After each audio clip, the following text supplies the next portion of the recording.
probably the best way to do that is to take the data again, try to verify that that you've received it from somebody who should be gathering it properly. That'll give you some degree of confidence. But then do your analysis and look at it and say, does this make sense? If it's showing, again, to go back to that crime example, if it's showing that a city that you know to have a significant crime problem, if it's showing that, gee, it really doesn't have a crime problem, you either have a really interesting story that is counterintuitive, or you've got a problem with the data, for instance.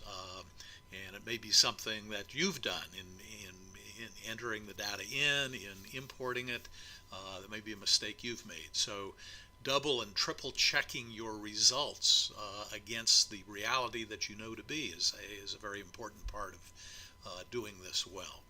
O Philip Meyer, o que ele propunha era serem os próprios jornalistas a recolher os dados e a fazer todo o trabalho. Portanto, aqui tínhamos quase 100% de certeza que aquilo que estávamos a fazer era fruto do nosso trabalho e a verificação também era nossa e nós tínhamos a certeza de que o trabalho estava a ser feito da forma que nós queríamos.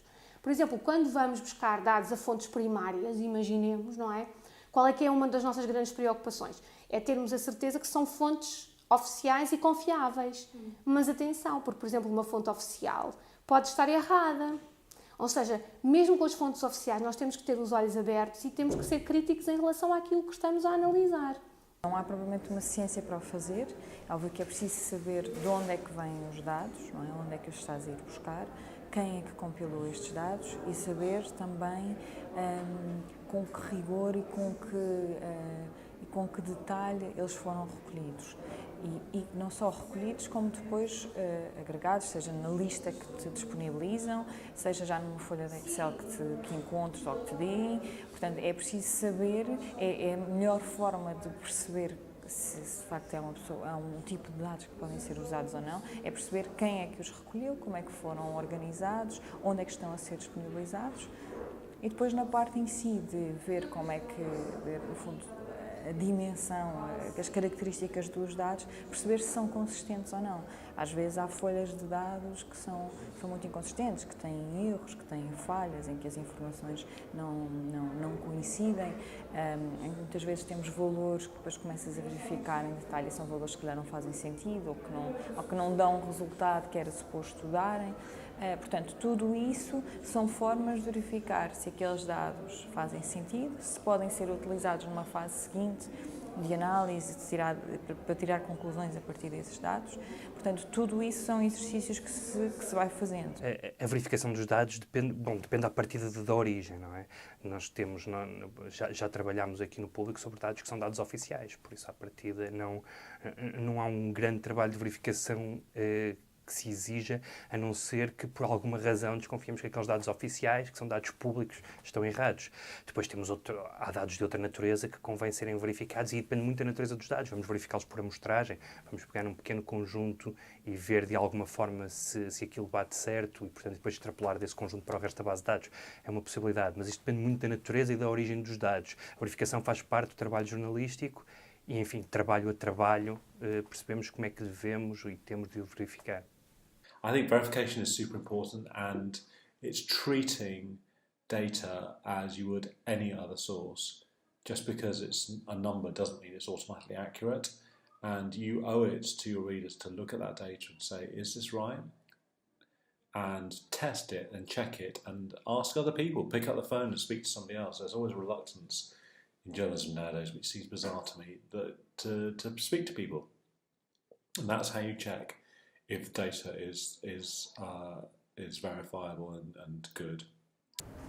A verificação de dados, quando nós estamos a trabalhar com números, essencialmente com números ou com padrões, ou a procura de padrões em dados e afins, a melhor verificação é um bocado como toda a gente faz na matemática, que é refazer, ou seja, voltar a fazer e ver se não erraste em nada.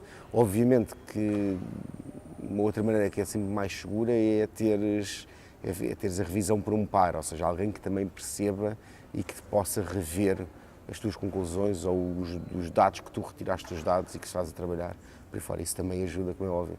Ou seja, nesse sentido é muito próximo do que é habitual no método científico, se quiseres. Ou seja, refazer as contas N vezes e depois a seguir pedir a alguém para fazer também ao teu lado, não contigo, mas ao teu lado. Mas a disciplina de verificação no jornalismo de dados consiste basicamente que você obtém um banco de dados, você analisa esses dados, extrai significado desses dados, extrai padrões, tendências, etc.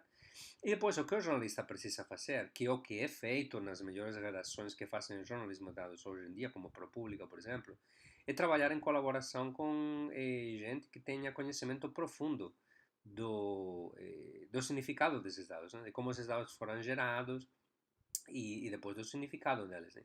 Está trabalhando, por exemplo, em dados sobre educação, porque tem que falar com estatísticos especializados em educação. Está falando de economia, fala com estatísticos especializados em economia. No jornalista é impossível que, ainda que o jornalista se forme em todas estas técnicas, é impossível que o jornalista chegue a ter um conhecimento profundo de todos os tipos de dados que existem, né? Porque os dados não são só os dados, são também os metadados, né? Que são um pouco a interpretar como esses dados foram gerados, como foram criados, como foram organizados e como foram postos à disposição do público, né? E só os expertos realmente nesses dados vão poder ajudar o jornalista, né? Uma das características que o jornalista que está a trabalhar com Big Data deve ter é a de ter o sentido crítico bem apurado quando está a analisar os dados, a interpretar dados, a passar a pente fino, perguntar se faz sentido a conclusão a que chegou, pedir, porque não, a colegas para verem se aquilo, na opinião deles, faz sentido e depois de verificados os dados. Pensar também que este trabalho é um trabalho colaborativo, portanto, entre o jornalista, o infografista e o editor, alguém também que trabalha em vídeo e fotografia, etc. Portanto, também perguntar a esses colegas se o que estão a ouvir ou a ler faz sentido. So in terms of verifying data journalism itself, you obviously want to look at whether the journalist has linked to the original source of the information, whether it's possible for you to check that original data, and again all the same considerations with looking at data itself. Who is the source? How is it being gathered? What's the vested interest here? Have they, if they're going for a big number story, if they're telling a story which is just about how many millions has been spent or how many billions or how many thousands of crimes, then it's quite likely that there isn't that much of a story here, because if you take any big number out of context, it might sound surprising, but put in the context of the complete budget or the complete number of crimes or the historical pattern of crime, it may not be that surprising. So always be wary of stories that just have a big number rather than a percentage or an increase or decrease or a per person figure.